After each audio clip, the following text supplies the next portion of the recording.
Folks from the board of the Michigan's Military Heritage Museum. We have board president Scott Garish and treasurer Dennis Skupinski. Hey guys, good to see you. Good to see you. Good to see you, Bart. Yeah, welcome to the show. We just threw my pencil on the floor. That's why I have so many. But we just saw that you had a pretty cool event where a rock band, an internationally known heavy metal rock band, came to the museum for a special event. Why don't you guys tell us about that? Yeah, so the band Sabaton from Sweden came, part of their tour. They had a show in Detroit and one in Grand Rapids, so they were off for one day. We got to have them come out and meet a couple of World War II veterans. They've been looking forward to meet Herb Elfring, Jackson's Pearl Harbor survivor, and then we also had Leonard Giles, Battle of the Bulge survivor. Yeah, here's one of the this gentleman. Yes, Leonard. Leonard. Yeah, Leonard Giles. From Holt. He's from, I believe, the Holt area. Yep. Yes. And he came down, and also Jackson's Herb Elfring, who turned 100. Herb must be 101 now. No, he's 100 and Leonard's 101. Oh, okay. Yep. All right. I think Herb will be 101 in March. Well, Yes. Well, Yes. thank you, gentlemen, for your service, and also Dennis and Scott, thank you for your service as well. I was shocked that this well-known band from Sweden went out of their way to come to. How'd this come about? Yeah, we keep in touch. We struck up a friendship with them during the World War I centennial when Dennis was the governor's commissioner. It's kind of funny how it came about. My son wanted to go see him in concert in Grand Rapids, and I told him no, I'm not driving to Grand Rapids. And long story short, I ended up driving to Grand Rapids, and they got an award from the governor. And the relationship just kind of kept on over the years. They've done some things for the museum, made some promos, and did a thank you for the World War II veterans back in 2020 for us, a video thank you. So they write music and perform the songs that are about our military history? Almost all military history. Wow. Yes. And they sell out all their concerts. Most Yes. of the shows sell out. Yeah, they're huge. And in Europe, they'll play to 100,000 plus regular basis here. A little bit smaller crowds in the States, but still very, very popular band. And one Really, thing really good guys. One thing I was going to mention is on their day off, we want to do something different just besides bringing them to the museum. So we took them out to Kick and Brass firing range. And they had a chance to use some modern weapons, you know, semi-automatic and automatic weapons on the range there, so they don't get a chance to do that over in Europe, where in the United States, you know, they can shoot. So we wanted to thank Kick and Brass for letting us come there and, you know, using their range. Had they ever fired guns before? Yeah, they had actually about a month prior had been out with the Bulgarian army. But it was interesting because we had some Soviet weapons. They said, "Oh well, we don't want to shoot those today." They wanted to shoot American stuff, and Cool. we had a grenade for them to throw. And a few And your other things. veterans, what was their reaction? They were overwhelmed with the ages of the men. I know their drummer said he spent about a half an hour talking to Herb, and he was just dumbfounded that Herb still drives. And he kind of compared Herb's time after the war to them being on tour. And Herb had talked about how he'd gone to visit family members, either by flying, hitchhiking, buses, and you know. So it was. Yeah, and hi to Herb, we know, watching at Vista Grand Villa. We appreciate that, and it's a great way to honor these gentlemen as well.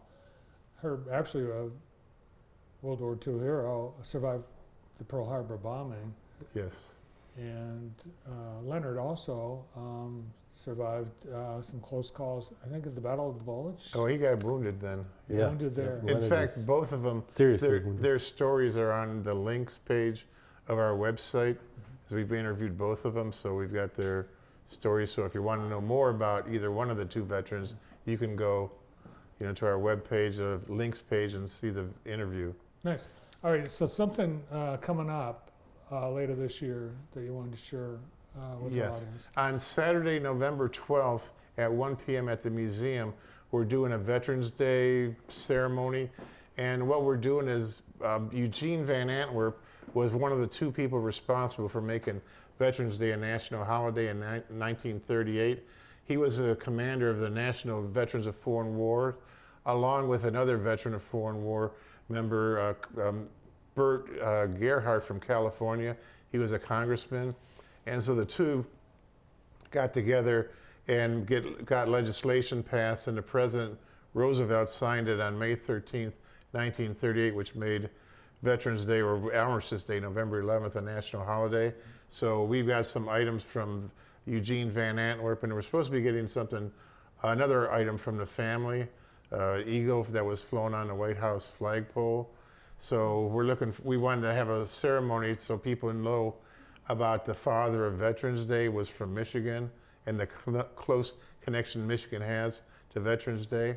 So, you know, because most people don't know Michigan history about that. You know, like if we told you, you know, what's Michigan's part in Veterans Day, you'd say, we don't know. But now you know that, or if you come out and see the event and stuff, you're going to know that, okay, it was a Michigan person that was basically responsible for making Veterans Day a national holiday. And, you know, means a little bit more to people. We're hoping that maybe Herb and Leonard will be there Oh, that'd be neat. as part of the day. And just one thing to add on to what Dennis was saying, as far as Herb and Leonard and the band, they shared everything on their social media. They shared your story, the JTV story that was done. So for us, we think that's pretty amazing that you know, the Oh, stories of Sabaton Herb did? and Leonard Oh, cool. that you guys did, and the stories that they told the band members are going to be seen by people worldwide. Oh, that's cool. I didn't know that. It's yeah. awesome. Take a little part of Jackson, put it Yeah. out in the world. Oh, it is. You know, and it's amazing how much the museum's grown. I never got to see it when it was in Grass Lake where it started. And now since it's been on Wisner Street next to Alro Metals Plus, it's grown to the point where it appears you're out of room already. Yes. We've been out of room since we moved We've in. been out of room since we moved in. Yeah. Yes. It's full. I mean, it is. You've got. Yeah, it was never a question of getting more space with that building. It was that it was on Camp Blair. It was on the historic site. The location was more Yeah, important. and then there's room to build onto the building. So, you know, How do you acquire your historic artifacts? they generally just walk in the door. We're like with Eugene Van Antwerp, we've been we've been friends with from the World War I centennial with the family, because he had 10 kids, and so we've been doing stuff to publish Veterans Day and, you know, his part of it, and so the family members, some of them have different items that, you know, they think should be in a museum, and they've been wanting to donate it to a museum, but they wasn't sure which one, and so they see that, you know, we're going out there publicizing what he did, and they think, you know, like, oh, this would be a good place to put it. Just like, you know, we've got a World War I caisson in Limber we got from one of the veterans posts, but had it out in their front yard for a number of years, and, you know, then they finally contacted us and, you know, had us pick it up so we can restore it. And it's just one of these things where we're really into military artifacts, and people know rather than throwing them away, they should contact us, and, you know, we'll put them on display, or at least, you know, make good use of them. Oh, it's amazing, the collection they have, and it really is fun to look and go through. And what amazed me is how well preserved you've got some of these items. Whoever had them before you had them, they meant something Yes. to those people. And one other thing I was going to mention is that it's 4 years away, but one of the things we're working on is a colonial period display, because America's 250 anniversary is coming up in 2026, so we're starting to work on that. You know, a display, we've got some Native Americans and a French Marine and some other things. So besides our Veterans Day thing on Saturday, November 12th, we do have some long-range plans, and if you're interested in getting involved in this sort of stuff, you know, please come down to the museum. We're open Wednesday, Saturday, and Sunday from 11 till 5. That was my last question. Thank you. Thank Good you. to see you both. Yeah. From the Michigan's Military Heritage Museum, Dennis Kopinski and Scott Garish.